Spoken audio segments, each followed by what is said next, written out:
Hi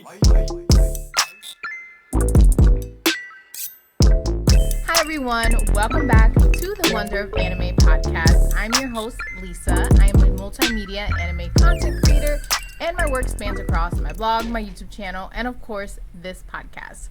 This week, I'm joined by one of my best friends ever, the wonderful Eri from Tsunderi. You may recognize her from her popular YouTube channel where she talks about cat mangas as well as different niche subjects regarding anime.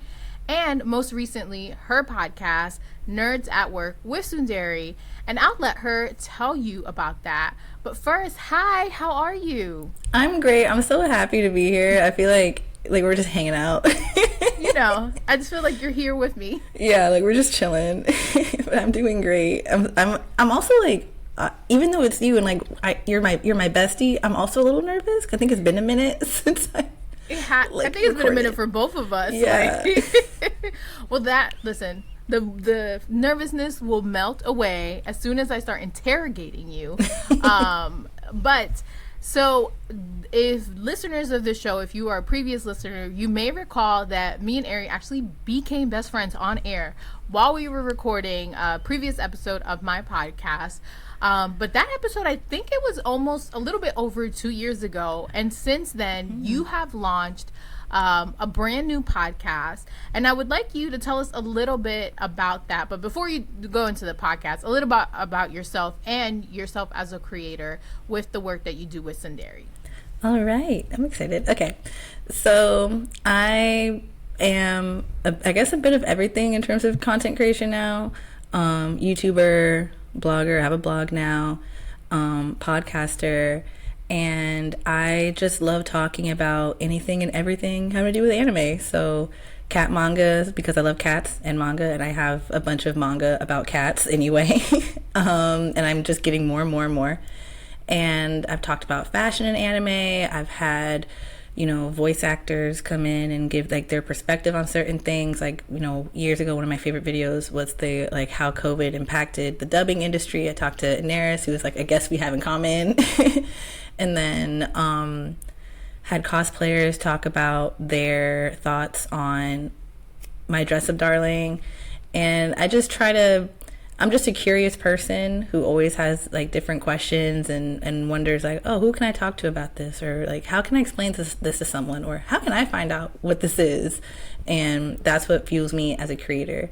And then with Nerds at Work with Tsunderi, that just came from me being like, I wanted to do something new, but was also a bit more aligned with where I was in life.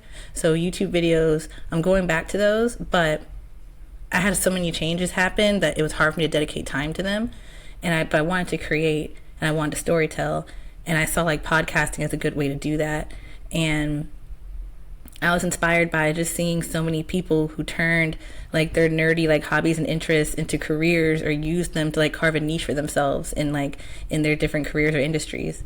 So I was like, oh, nerds at work, nerds who are at work and using their passions to carve their niche and propel them forward. And I didn't want it to be from the perspective of, here's how you can turn your hobby into another stream of income, or how you can monetize this. It's like, no, this is a great example as to why you can grow up and still be into video games and still be into anime and still be into cosplaying and all that. Like, there's so many ways that you can apply it to your life or have it be almost like a tool. So that's Nerds at Work with Tsunderi. I interviewed a psychologist who uses video games to help her clients. I interviewed a comic book artist from Zimbabwe who's worked with Disney. I've interviewed like voice actors. I interviewed AJ Beckles, and like how his journey through voice acting was very unconventional and different. And I'm just really proud of it. And season 2 is coming 2024. Very happy. And so that's me. Thank you so much for telling us about the podcast. Now, I will say I am biased because I've listened to the podcast. It's one of my favorite podcasts that has come out this year.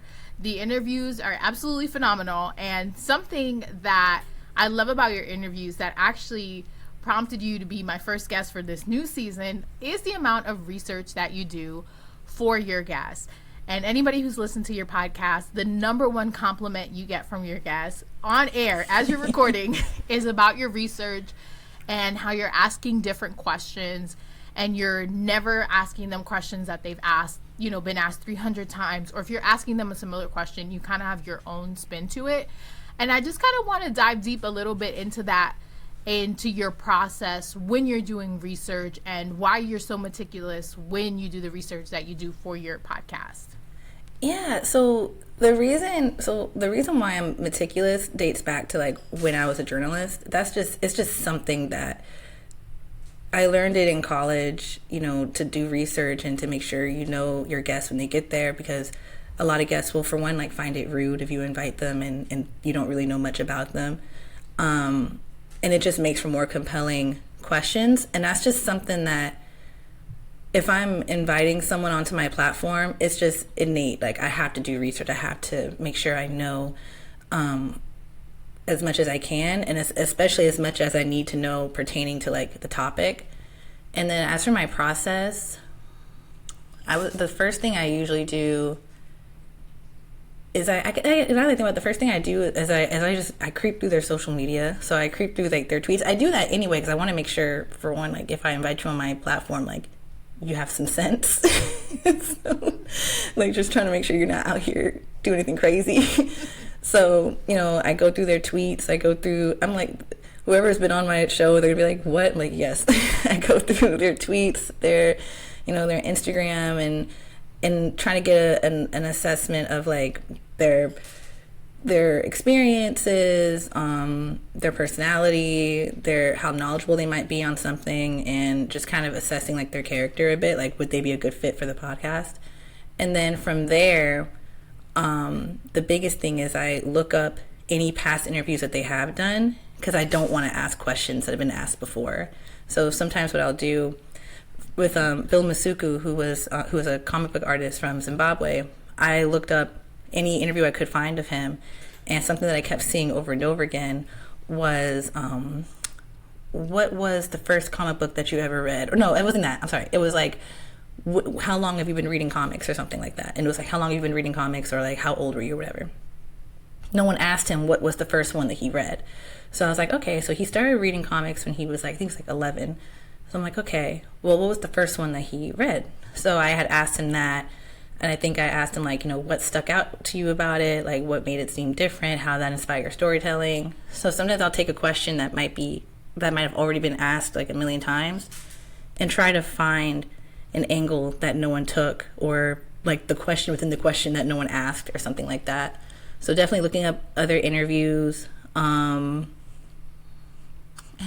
like if there's any articles about them, just anything I can find on them. And then depending on the topic, I try to see if they've been asked about the particular subject before, and that'll kind of, helps me figure out what questions they may have been asked already, and like what angles weren't approached.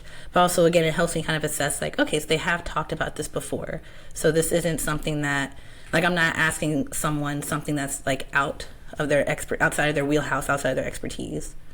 And those are like the main things, is going through their social media, looking up any interviews that they've done, and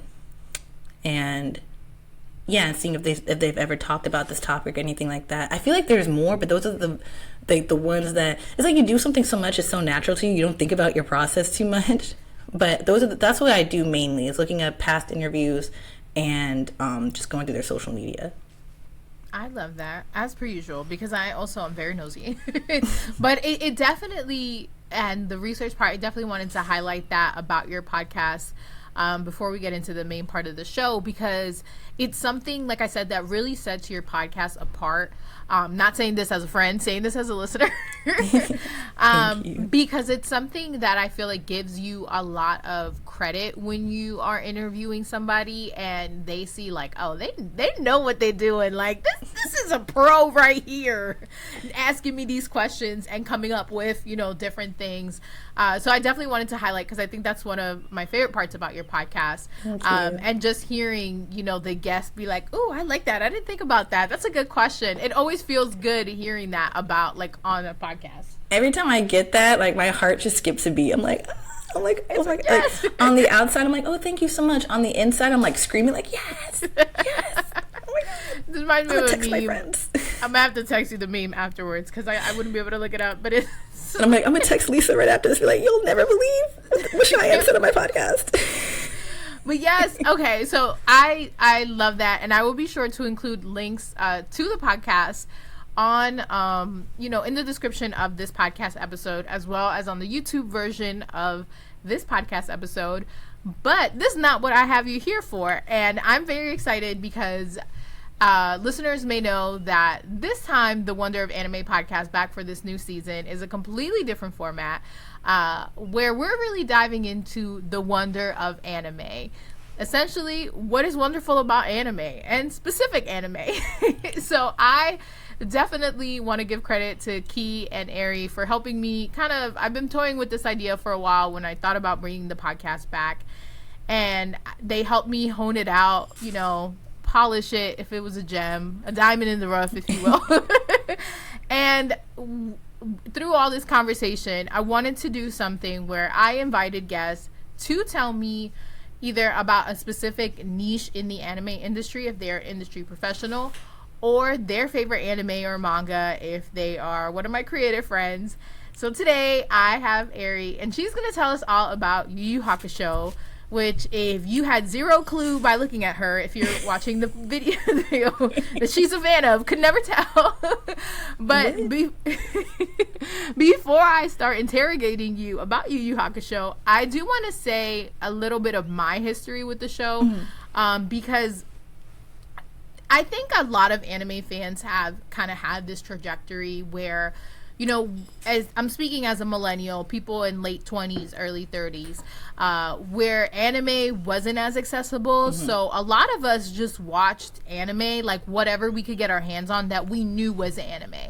So Yu Yu Hakusho was something that I would randomly catch episodes of on TV and just, never knowing what came before, what came after, just watching it episodically. And then I remember in high school, a friend was like, "Oh, you like anime? Like, I have this DVD set," and I think it was the first 2 seasons. When I tell you that I binged it, but then I also tell you that I can't remember a single detail about it. So that's where I'm coming in from. I'm coming in from someone who had amnesia and basically knows nothing about Yu Yu Hakusho other than it's a staple, it's a classic. And I knew that it was good. It wasn't like I was like, oh, this, I'm just watching it to watch it. It actually was really good. But I think most shows that I've watched in the early 2000s, like, completely memory wiped, erased. Honestly, because, like you said, anime was so hard to access back then. There were a lot of shows that I watched back then that I would catch an episode here or there, and even if I knew I liked it, I didn't have we had like the family computer in the early 2000s, and that was mostly reserved for like my parents to pay bills on and my sister to use for school. So if I couldn't watch it on TV, I'd have to try to sneak on the computer to watch it, but that wasn't always possible because the computer was also placed right in the living room where everyone could see what you were watching. And I'm like, oh my God. So there were a lot of shows that I would catch like an episode here or there, and then later on when I had my own like laptop or a bit more free range of the computer, then I could start like looking up like stuff that I liked but I never got to finish.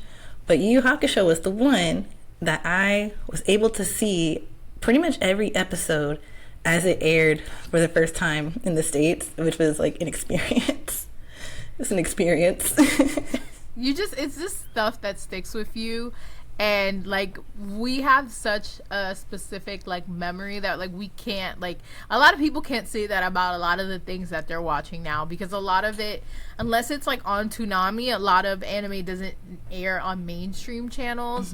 Because back then it used to be like you turn on UPN or WB and there was an anime, you just weren't aware. Yeah. that it was anime. You didn't know what it was called. You didn't know that it was called anime, but you knew it was different. You could tell that there was something different about it.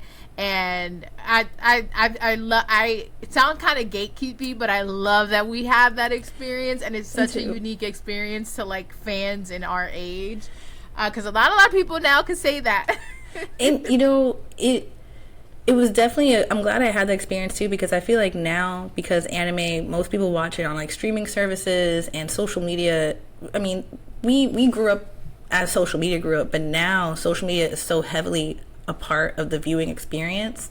I'm glad that I got to grow up at a time where I wasn't really I didn't have social media when I was like 6 or 7, you know, so I got to enjoy these shows on my own, and I didn't have to hear anyone in the corner being like, it's mid or this anime clears that anime, oh no, or this is a rip off of the other. I'm like, or I never felt like I had to go and be like, hey, and there's no disrespect to anyone who does it, but it's like I didn't have to like go online and be like, hey, is this a good show to watch? Should I watch it? I was just watching whatever, and I didn't know if other people liked it or not. I had no clue how people felt about Yu Yu Hakusho. I had no clue how people felt about most of the shows I was watching as a kid, because I wasn't online, and that was a very it was a very peaceful experience. Yes, you know, I miss that sometimes.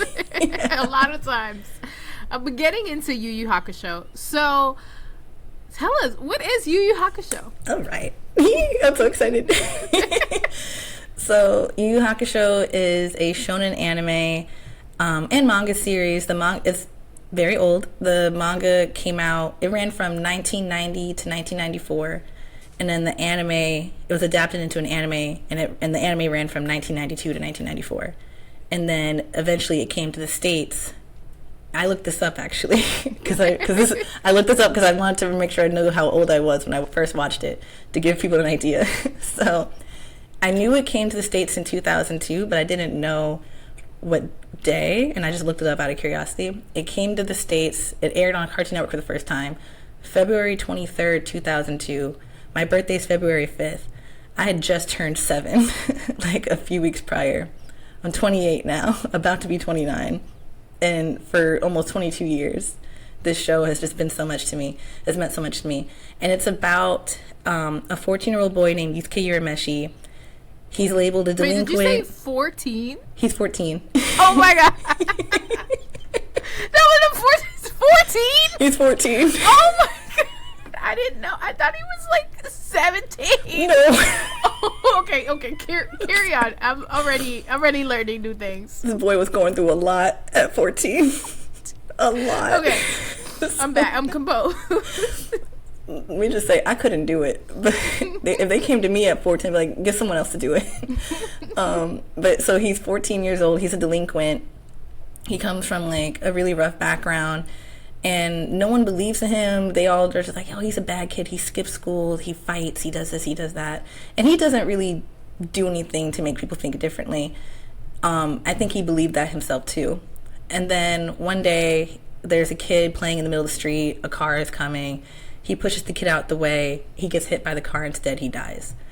And he goes through all these different tests and all this stuff to get brought back to life. When he's brought back to life, he becomes a spirit detective. And his job is to, because he could see spirits and demons and interact with them because he came back to life. And his job from that point on, appointed by, the prince of the spirit world, Koenma, his job from that point on is to, keep the world safe and keep peace between the demon world, the spirit world, and the human world. He goes on all these big adventures. He makes a lot of friends along the way. And, that's the plot. That's the shonen plot. But really what it's about and what has made it so important to me is that at the heart of it, it's about someone who just finds their niche. And they find out that they realize, and the audience realizes too, that that's not the kid that we thought he was. He's not what people pinned him to be. He was just in an environment that didn't suit him. And you and I talk about alignment a lot. And I feel like Yu Yu Hakusho is like a story about alignment, finding your place, finding your people, finding an environment that brings out the best in you, so that people can really see who you are. And that story, like I rewatched it so many times throughout my life. Like I rewatch it even now. I've seen every episode, and I'll put it on like while I'm doing laundry or dishes or sweeping or something, and I would be like mouthing the words to some of the dialogue because I just remember it. And like, yeah, I love that story so much. So yeah, that's what Yu Yu Hakusho is. I think I remembered like I definitely remember him, obviously, like the car accident and come back to life. But yeah, there was a lot that I still didn't know. But you mentioned, you were 7 years old. Mm-hmm. Do you remember the first time that you saw the show? Yeah, I was watching. So it first aired on Adult Swim before it got to Toonami. And I was a good kid. I don't know what it was, but this is like the one rule I just did not break as a kid. I don't know why. But as soon as Cartoon Network was like, it's about to be Adult Swim, I was like, okay, clicking away. I am not supposed to watch that. I don't know why. You were like, I'm done. It's time for me to go. I was like, I'm going to Disney. They don't have Adult Swim. But I remember they showed the promo for Yu Yu Hakusho, and it was like really dark and mysterious, and it looked so different. And I had already been watching anime then, but I didn't know it was called anime. But I just remember it looked so different from the series I was already watching. So I'm like, what is that? I was like, I need to find out what this is. Okay, I'm gonna sit through Adult Swim, and I'm like looking around like, oh, my parents don't know. Like, just I was 7. Like, oh, they don't know I'm in Adult Swim now. I was so silly. And I remember I watched it, and I don't think the first episode I was hooked, and I made a point. I can't remember the exact day and time that it aired, but I made a point from that episode on, I gotta watch every episode. So I was parked in front of that TV. We're gonna go and say it was on Mondays at 8. I was parked in front of that TV every week, Mondays at 8. I was like, I can't be moved. And the first episode, I'm trying to remember what I thought. I think I just remember thinking it was darker than the series that I usually would watch, because it was like I was watching like Sailor Moon. Naoko Takuchi is married to Yoshiro Tagashi, who made Yu Yu Hakusho. Just gotta put that out there. Power couple. I was watching like Sailor Moon and like Pokemon and Yu-Gi-Oh! And series that were not super dark, and that was like the first like darker series that I watched, and I was like, this is different. Like this kid needs help. What's going on? So I think that's what I remember. It's just like this is really dark, and this kid he's not having a good time. Like, he was never having a good time from the very start. He was not having a good time. He wasn't. He wasn't. Like, the first episode, even before the car accident, you learn, like, his dad wasn't in his life. They never showed him. In the manga, they show him for, like, a hot second. But his dad was, like, never in his life. His mom had him when she was, like, I did the math. I do remember doing the math as a kid. They showed his mom. They had a caption that said, I forgot his mom, Atsuko. Her name was Atsuko Urameshi, and they're like 28. And then like Yusuke, 14. And I'm like, she had him at 14? She was my sister's age? So like his mom had him really young, and she didn't really know what to do with him, and she was a drunk. He was at 14? Oh yeah. my God. I mean, if you had a baby at 14, I could imagine that you need to cope in your 20s. She was a drunk. She didn't know where this boy was half the time. She needed help. There's a scene where, this is not in the first episode, but there's a scene where he had to leave not Japan, like the human world for like a couple years. And so he told his girlfriend, he's like, oh, I have to leave for a few years. She's like, did you tell your mom? She's like, yeah. And then she said to grab some cigarettes on the way back. His mom did not know where her kid was. So like the first episode, she's like hungover, barely awake in the middle of the day. He comes home from school, and she's like, aren't you supposed to be in school? And he's like, I didn't want to be there. They were like pissing me off. She's like, well, you should get a job or something. And she just doesn't, like, no parental guidance. Teachers were like calling him everything but a child of God, and like calling him names and stuff. And if something went wrong at the school, they would think he did it, even if he didn't do it. And he just, like, that first episode, I just remember, like, he was most shows at that point, I feel like I'm rambling, I'm so sorry. Most shows at that point, it's you ever notice like protagonists of a lot of shonen are very, no matter what their circumstances are, they're very much like, I'm gonna be this, I'm gonna be the greatest ever, and they're just really hyped and happy, and they're gonna get through whatever they're getting through. That's what I was used to. Yusuke was not like that in the first episode. He was like, I don't even want to be in school right now. Like, I don't want to be bothered. I want nothing. Everything sucks, and I've just accepted that this sucks. And that was so different to me. I'd never seen that before. So that was the first episode. I mean, thinking that, and probably when I saw it back then, like, I didn't pick up on the fact that, you know, he had a teen mom, and it's like, that's a lot of trauma to go through, and then her trauma, generational trauma going on to him. But that kind of leads me into my next question, which is, when did you realize, like, this was your favorite anime of all time? I think I realized it. I think I knew early on that it was my favorite series, but I think I realized it was my favorite of all time probably when I was in college.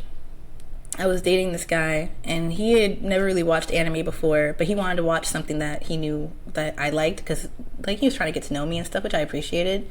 So we started watching Yu Yu Hakusho again together, and I think while we were watching it together, this was like 10 years ago, it was like 19, 20, like around 10 years. And as we were watching it again, I was just as excited as I was when I first watched it. Mind you, at this point, I had already rewatched it like 3 or 4 times, but I was still just as excited to watch it with him and like be like, yeah, like, you know, did you catch that? Like, did you see this? Like, I know I was annoying as hell, but I was like, did you catch that? Or did you notice that? Like, just the little silly stuff. And I think it was at that time I kind of realized, like, oh, this show has always been there. Like, I've always shared it with new friends. I've always shared it with like new partners. I've rewatched it so many times. That was when I first started noticing that I could like remember dialogue and say it as it was happening. And I'm like, oh, this is my I think he asked me, he's like, is this your favorite show? I'm like, yeah, it is, actually. It is. I knew it was my favorite when I was a kid, but I think my all-time favorite, like it's always going to be my favorite, was, when I was like 19, like around 19 or 20. I love that, because I feel like there is always a moment where you're kind of just like, it elevates. Like, you're like, this is going beyond. I'm putting you on the top of the show.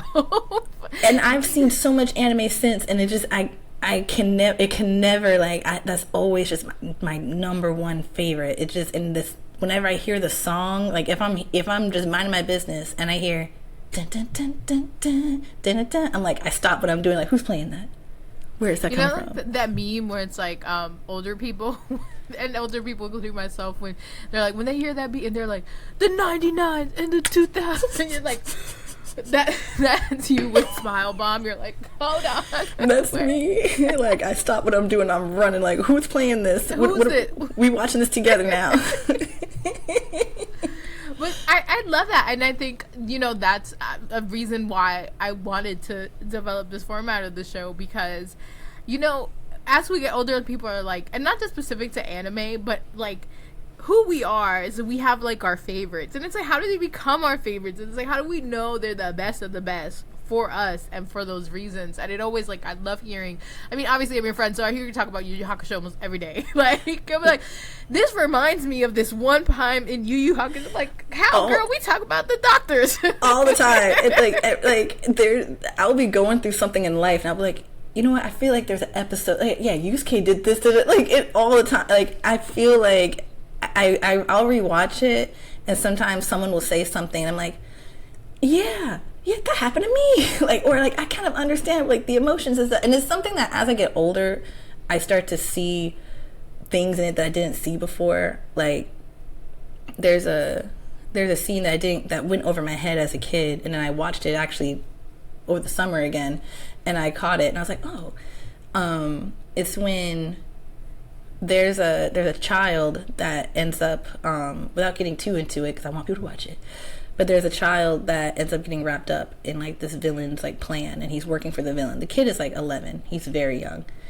And at some point, Yusuke's friend, who's, you know, also, you know, fighting demons with him, Kurama, Kurama essentially tells the kid, because they're battling each other, and Kurama essentially tells the kid, like, you're going to die.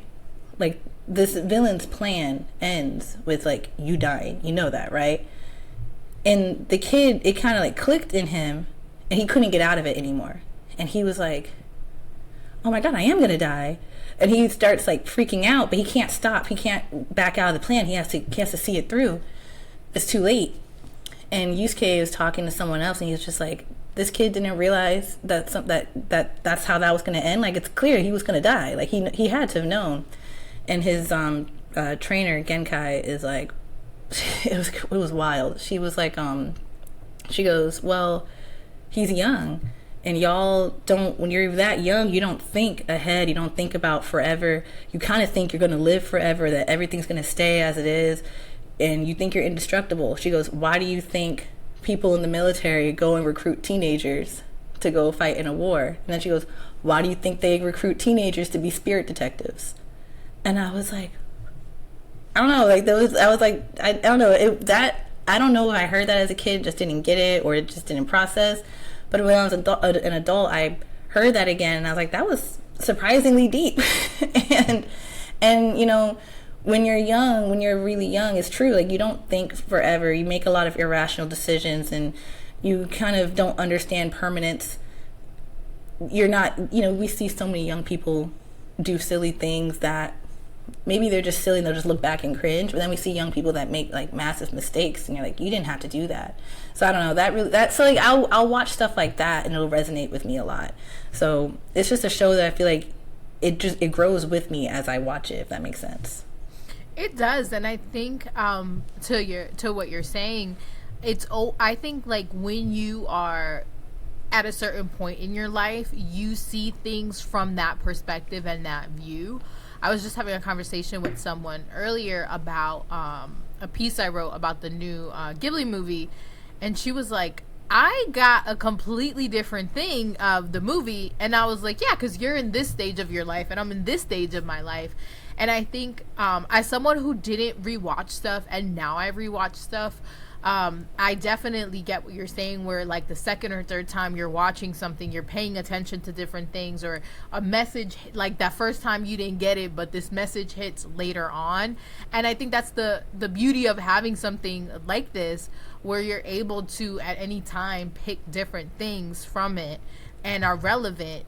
Even though you're not a teen yourself now, I think that, like, that mentality of, like, being invincible, it's so, because I think sometimes too, when I think back, I'm like, I never was this anxious when I was younger. I feel like when I was younger, I would be so impulsive, and I would just do that, and I'm like, oh yeah, because, you know, I wasn't thinking ahead. Yeah, nothing scares you. Nothing. You're like, I don't have that frontal pre-cortex developed, so I can't think ahead of next week. Yeah, I was talking to my sister when I went to go visit her for Thanksgiving, and we were talking about, like, she was talking about how I was really rebellious as a teenager. This is after the whole, like, I'm not gonna watch Adult Swim. I had character development, but by the time I was a teenager, I was like, I'm gonna do whatever I want. So my mom would say, oh, you can't go here. I'm like, I can't go here and let you know. You can't know. And I would just do stuff like that. Or I was really into, like, the Jacksonville, like, underground, like, metal scene, and my mom didn't want me going to like, concerts with, like, teenagers driving, which as a teenager I was like, teenagers drive, and as an adult I get it. But I used to tell my mom, like, that their parents were taking me, but it wasn't their parents. It was like, girl, this is bad. I like how you start whispering even though you are not at home. I know, just in case she like pops in, like, you did what? Erica. But I used to, like, they had Facebook pages that you could use to, like, see who's going to the show and who's not. And my idiot 16-year-old self would be on these Facebook pages like, I need a ride to the show, who's going to pick me up? Now I'll be getting rides with, like, sometimes the opening bands, sometimes friends of a friend, and sometimes randos who I just knew were in the metal scene. And I'm like, and nothing bad happened. I would just go to the show, nothing bad would happen. But I was telling my sister that, and she's like, you were getting in cars with randos off of Facebook to go to these shows. And as I was telling her this, I'm like, I was getting in cars with randos. But how am I here? 16-year-old me wasn't thinking that. I was like, I'm just trying to see Pierce the Veil. 28-year-old me, I'm like, girl, you're crazy. No, you're insane. But like you don't think ahead. You just think about like the kid in Yu Yu Hakusho. He just was happy to have someone talking to him and have someone, you know, who wanted to play games with him and who included him in things, who made him felt like he belonged. So he wasn't thinking about the fact that this grown-ass man was putting him... Can I curse on here? Yes. He wasn't thinking... Sorry. My podcast does have an explicit rating. It's been a minute. But I was thinking... Because I don't have cursing on my podcast, so I'd be like... When I do my podcast, I'll go edit later, and I'm like... Did I curse? I can't remember. I'm scared. But yeah, but like, he didn't think that, like, why is this grown-ass man hanging out with like an 11-year-old, and why does he want me to help him usher in the end of the world? Like, what's going on here? And it's like, kid, you're gonna die. The end of the world means the end of you too. Like, you gotta think out, you gotta think, but he's not. So I don't know. It was just, even that whole thing with that character, it's like in the Sensui arc, even that whole thing with that character, it was that particular part of that arc was about how when children don't feel like they belong or they don't feel like they have community around them, it opens the door for like adults who have bad intentions to like swoop and be like, yeah, I'll play video games with you, I'll listen to you, to how school sucks and all that stuff, not realizing that this adult has like bad intentions. And that was something I didn't realize until I was older and I watched it and I had that perspective. So it's a very layered show. Like, it sounds so cheesy, but it's just like there's layers to it. It's not just like your run-of-the-mill shonen. There's little bits of lessons and like nuggets in there if you look. And I could talk about this forever, girl. I know we don't have so much time, but I just love it. I love it so much. Well, no, that goes perfectly into my next question, which is, in general, because as you know, and you and I are people on the internet, chronically online sometimes. You know, Yu Yu Hakusho is still something that is top of mind. It's still conversation. It's still, didn't you send me like we're not gonna get into details, but there was some threads about it a couple weeks ago, like, so it's definitely like a show that keeps talking. It's people keep discovering it, keep watching it. What is it about the show in general that you think makes it so timeless, for, you know, that it has new fans every day? I think what attracts new fans to it, like of any generation, is it lies in the characters, like how relatable the characters are. Like, it doesn't matter that this takes place in the early 90s and, you know, they're watching stuff on like VHS and all that stuff. It doesn't take you out of it. The characters themselves are very relatable. Everybody has gone to school with a Yusuke Urameshi. I think everyone knows a kid in their class who was either falling asleep in class all the time, who was skipping a lot, or when they were in class, they were like, you would always see them getting sent to the principal's office or reprimanded for something, and everyone was like, that's a bad kid, he does this, he does that, I heard he does this. Like, we all went to school with those kids, and I think we all either know a kid like that, like from a distance, or maybe had a friend who was like that, and like you got to know them as a person and you realize that they're not what people are saying they are. They have circumstances and issues at home that might be influencing their behavior at school. You had friends like Kuwabara is so cool. He's Kate's friend. He's a lot cooler than people think he is. He has like an honor code, and he's a goofball, but he has like a heart of gold, and he's a huge music nerd. You see it a little bit in the anime. In the manga, it's a bit deeper because he wears a lot of band shirts and stuff in the manga.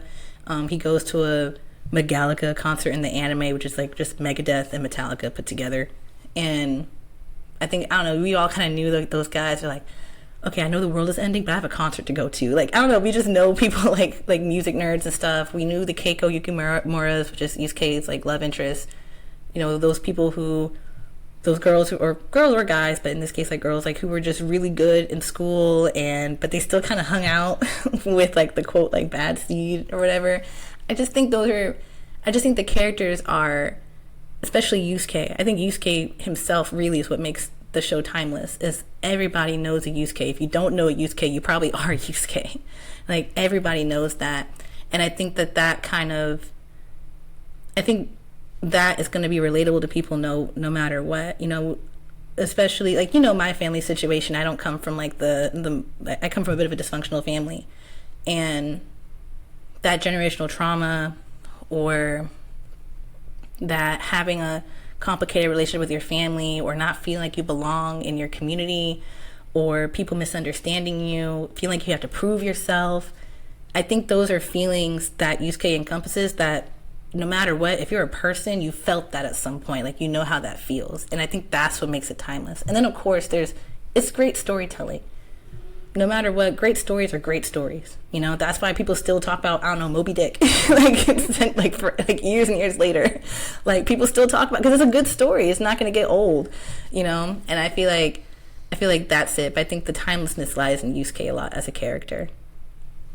I love that, and I do think, you know, that kind of underdog that, like, everybody gets wrong is such a, I mean, it's a trope because it's a good trope. It's like, that's a person's opportunity to prove themselves, whereas they may not get that, you know, the real life person may never get that chance. Whether you can live out the fantasy through Yusuke of you kind of being the hero in your story.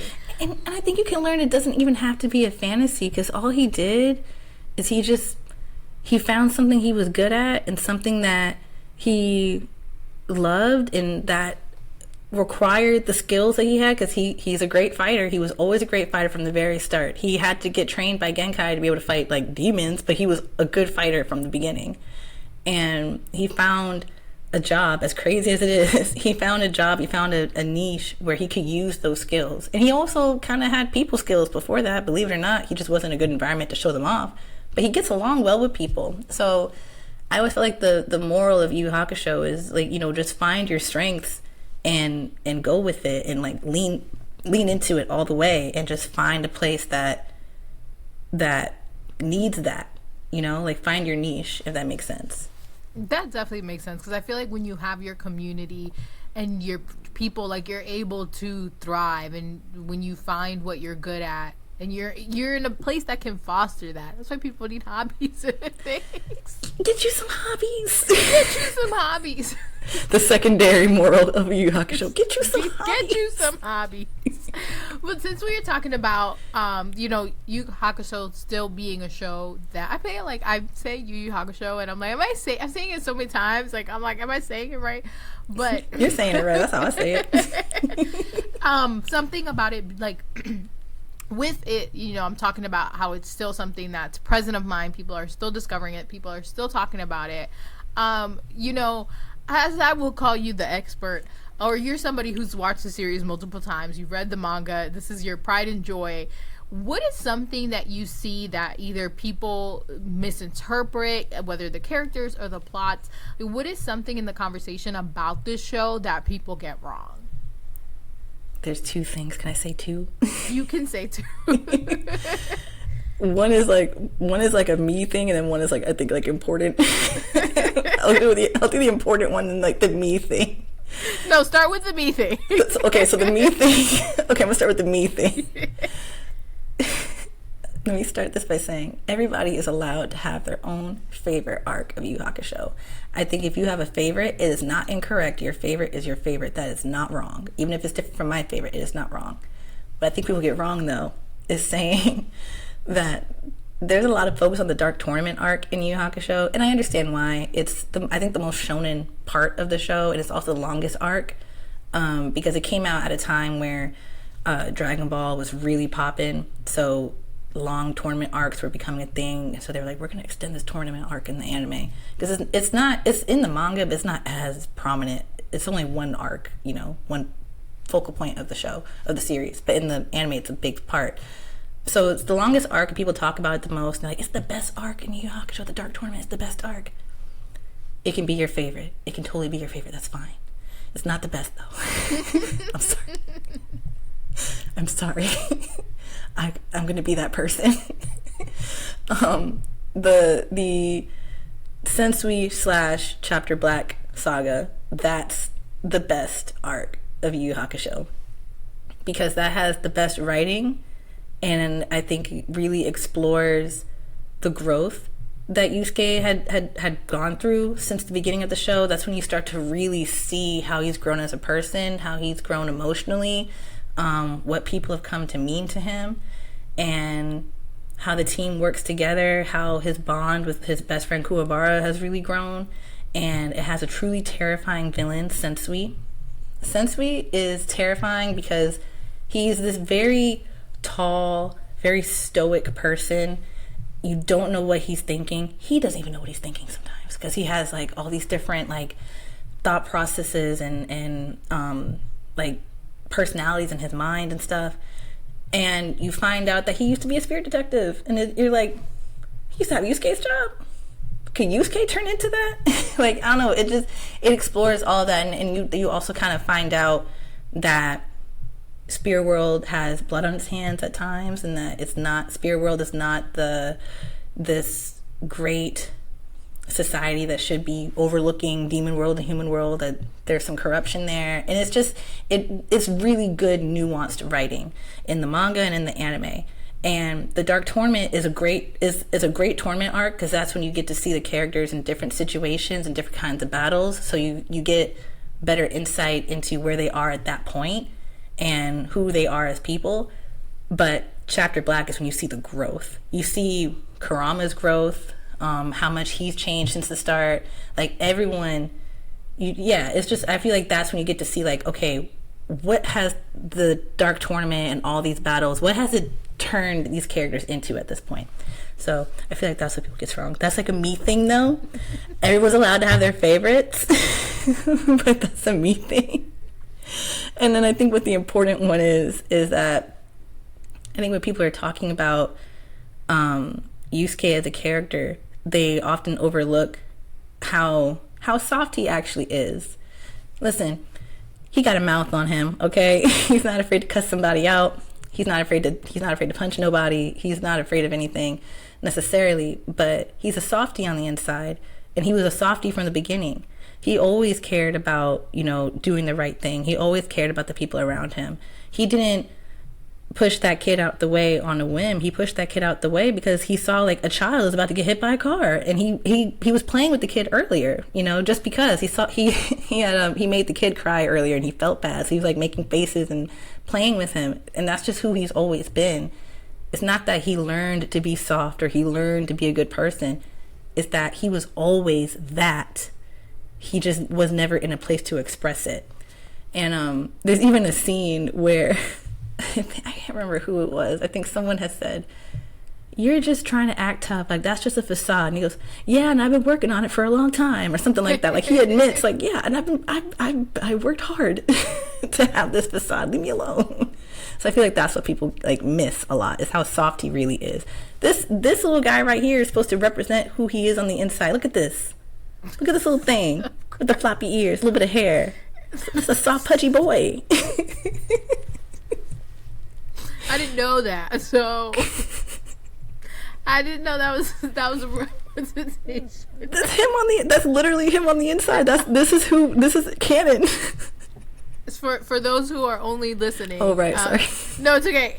Harry's pointing at a stuffed blue figure that has Pooh that has black hair, and his eyes don't look like they're on straight. That might have been a manufacturing issue, I'm not gonna lie. He looks kind of derpy. This is also me on the inside. I think that's all of us. Stop it. You asked me about bills, I turn into this. What? Yeah, No. You asked me about health insurance. I'm like, insurance. We're all Pooh. Pooh is all of us. We are Pooh. But that kind of leads me into my next question. What is and I feel like your me thing kind of touched into this, but knowing you and knowing you got Yu Yu Hakusho, like, I know that's not your only thing. So what is an unpopular opinion that you have about Yu Yu Hakusho that you think people wouldn't agree with you on? Oh, that's a very good question. I'm probably the Chapter Black one. I hate to say it, but I think that is like an unpopular one, but I feel like there's got to be another. Oh, this might be really unpopular. Yusuke and Keiko, lovely couple. I would not want them with anyone else. They were made for each other. They're like the Corey and Topanga of anime to me, because they've been in each other's lives since they were kids. Boy Meets World. No, I know Corey and Topanga. I just think they are a terrible relationship. And that is why. You see. Because Corey was kind of the worst. Like, you're not going to want me to go to the school. Let's not get into it. See, but I say this intentionally. Corey and Topanga were meant to be together. Like, they were. I couldn't be me, but they were meant to be together. If you like it, I love it, Topanga. You like it, I love it. And that to me was Yusuke and Keiko. They were meant to be. Like, I can't picture anyone else, and like the love is there. But Yusuke, like, Corey was kind of terrible to Topanga. Yusuke was terrible to Keiko, and people keep bringing them up as like a great like shonen romance, and I'm like, I'll be honest with you. Let me tell you. This guy I was dating in college, and he, you know, personality wise, he like wasn't the best. But even him, when he was watching the show, I remember one time he was watching an interaction between Keiko and Yusuke, and I just remember he goes, "Oh," and he looks at me, he goes, "Keiko deserves better." And I would never expected him to say that. He's like, Keiko deserves better. That's like, she does. Yusuke, he was so mean to her. And it couldn't be me. There's a scene where they're at the mall. It's their very first date. Okay, picture this. Picture this, Lisa. You on your first date with this guy. You've known him for years. You know, y'all been will they, won't they for a while. And now, like, you're together. First date to the mall. You go pick out an outfit and you're like, I'll be right back. I'm gonna go try this on. This man, he's rushing you. Like, can you hurry up and get dressed? I don't even want to be here. Da, da, da. And then she's like, okay, well, give me a minute. This man, then I think he saw like an arcade or something. So let's say your date sees like an arcade or something. He's just like, you know what? I'm just gonna leave this date. And he tries to ditch you while you're in the dressing room. Keiko walked out and she saw him. She's like, I know you're not trying to ditch me on this date. And he's like, what? No. He was trying to ditch her. If I'm on a date with you and I catch you trying to ditch me, the date's over. Don't call me. Don't say hi to me. You don't have to worry about dating me ever again. You ditching me on the first date and you've known me for years? Tinder wasn't even out then, and you're treating me like a bad Tinder date, just trying to get out. Oh, yeah, no, they were not a good example of romance. And then she kept like trying to reach him and like be there for him, and he was constantly like pushing her away, not being honest with her. And she would tell him a million times, like, you can talk to me about stuff, and he just didn't want to talk to her about anything. And she had to find out from other people where he was at and what he was doing. One time he just didn't call her for days, just up and left to Demon World and tell her nothing at one point. Like, sorry, they were not a good couple. At the end, I think he came around, and I like to think they have a happily ever after. But in real life, if any of my friends were dating a Yusuke, I'd be like, so he tried to ditch you at the mall? Girl, done. I think knowing now, as I discovered at the beginning of the episode, that he's 14 makes a lot of sense. And I don't know why anybody is holding 14-year-olds as like the pinnacle of romance. In anime, there's that too. But even if I were a teenager, like if I found out my daughter got ditched by her date, I'd be like, girl, don't date him again. I just like, yeah, no, we're not. We're not. That's what we won't be doing. No thanks. But you know, anime logic, that stuff is, thank God we have better romance aspects moving, you know, in more different anime now. You can get romance somewhere else. Yeah. You don't need to get it from Yu Yu Hakusho. You don't get it from Yu Yu Hakusho, but people online, I see them like hold them up as like, oh, they were like the greatest love, the perfect couple. I'm like, I think we were watching a different show. Yeah. I like I said, I've seen so much of it. I don't even know who this character is. Like, I just so whatever they must have had wasn't that good because I don't. He's a very blank slate character. I ain't gonna lie to you. And the thing about me is, no matter what the genre is, like, I'm there for the romance. Like, they're like, oh, this is a World War II piece. I'm like, somebody's in love here. So, like, I'm gonna find the love. So I know that I would have sought the love out. Just definitely was not memorable. No. I'm the same way though. Like, I love, like, I'll be focusing on the side characters. The side characters have a good romance. I'm like, man, screw whatever's going on. What are y'all up to? They're like, this is not, what is it, One Piece? They're like, there's no romance in this series. I'm like, I'm gonna find it. I'm gonna make it up. This is who I am. You know me. I love ships that don't exist. Listen, I will. He looked at that leaf funny. That's a ship now. Listen, there's two characters I ship in Yu Yu Hakusho just because they have cool hair color. I'm like, y'all look like y'all should be in a band together. So I'm Isn't gonna the ship y'all. redhead guy and the blue teal girl? Yeah, I was like, they look like they should be in a band together. It's meant to be. when they draw people in like complementary colors like that, you're signaling to me that I need to ship them, and that's the logic that I'm operating on. Yeah, and that's also an unpopular thing too, is like the fact that I ship Kurama and Botan. That's very unpopular, I think, and it's understandable as to why. But I will not be changing my ways anytime soon. Absolutely not. No need. No. So getting to the end, obviously we could talk about Yu Yu Hakusho forever. We could also talk forever because that's us. When you think about Yu Yu Hakusho's legacy, in total, what do you think it is? I think its legacy is series like Jujutsu Kaisen, believe it or not. Series where you have like a shonen anime, there's action, there's a lot going on, but you have like these very dynamic characters who can hold their own. It isn't just the main character and then a bunch of frivolous side characters. Everybody is pulling their weight. And I feel like I can't say that, Yu Yu Hakusho was the first to do it, because I don't know. I don't know if it was. But I feel like that was a lot of people's first introduction to seeing that. And you see that manifest in other anime where you have characters in shonen who are each having like their own battles internally that they're fighting, or they have their own things that they got to get done. They have their own missions, and you could have a spin-off anime on them if you wanted to, because that's how complicated and interesting and well thought out that they are. And I feel like that's Yu Yu Hakusho's legacy. I think almost every character in Yu Yu Hakusho could have a spin-off and it'd be interesting. And I feel that way about shows like Jujutsu Kaisen, where every character in Jujutsu Kaisen is like holding their own and has like these very distinct goals and personalities and things that are plaguing them. So I feel like that's Yu Yu Hakusho's legacy, just very layered storytelling with super nuanced characters. And that's like Yoshihiro Togashi, the creator of the show, that's his strength. You see it in Hunter x Hunter too. Every character in Hunter x Hunter can hold their own as well. I think he's just really good at creating like what's the word that they call it in like film? Ensemble? I can't remember what it's called. And yeah, an ensemble cast. Exactly. Like, he's really good at crafting those kinds of characters. So I feel like that's Yu Yu Hakusho's legacy. Yeah. And that's a perfect note to end it on. I love this show so much. When you said you wanted me to come on and talk about it, I was like, oh, you don't know.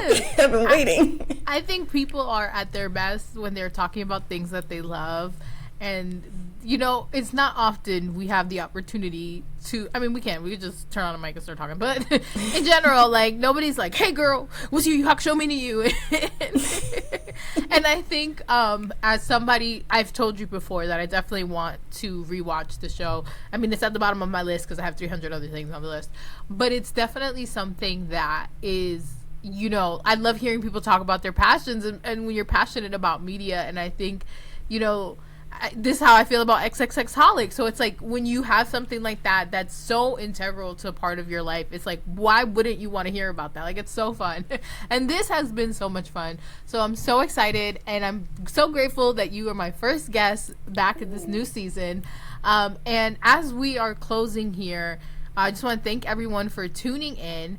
And of course, I want Ari to let you guys know where you can find her, what she's working on, what we should be expecting from her coming soon. Because this comes out in 2024. So it's already January when you're hearing this. Yeah, so where you can follow me on Twitter at It's the Tsunderi, ITSTHE Tsunderi.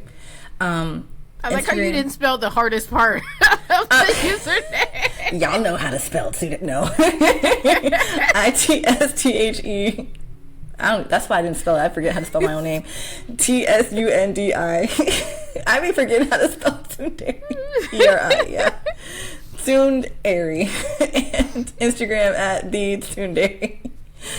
I love talking to you so much. I love talking to you so much. And you can follow me on TikTok at _Tsunderi. And of course there's tsunderi.com, my blog, which I'll be updating soon. And then you can tune into Nerds at Work with Tsunderi on Spotify, Apple Podcasts, and there's pretty much anywhere actually now. I've been finding it places. I'm like, yeah, it's there. Yeah, so pretty much anywhere. Nerds at Work with Tsunderi. And that I have in the works to come back in 2024. We did 5. I don't know why I said we. It was just me. I did 5 episodes. Because it's a we. It's me and me. I did 5 episodes in 2023, and I plan on doing more in 2024. If you are a nerd at work, by the way, who turned your nerdy hobbies and passions into a career, and you want to share your story, email me at thetsunderi@gmail.com. And, let's talk. Or DM me on social media, whichever is easiest. And, let's talk. I'd love to have you on. And that's it. I'll be bringing back the cat manga reviews. I'm excited for those because I missed those. And I have some plans. 2024 is going to be that year. It absolutely is. Well, thank you so much for coming on the show. And all those listening, thank you so much for waiting over a year, for the return of the Wonder of Anime podcast. I have many more amazing guests coming soon. And if you like this episode or the show in general, be sure to leave a review on Apple Podcasts and wherever. I think you leave Spotify. They be having reviews everywhere. Girl, go to Walmart and put it on the little bulletin board. Tell everybody how much you love the show and share it with your friends. And let me tell you, okay? Lisa, best to ever do it. Okay? What? Best to ever do it.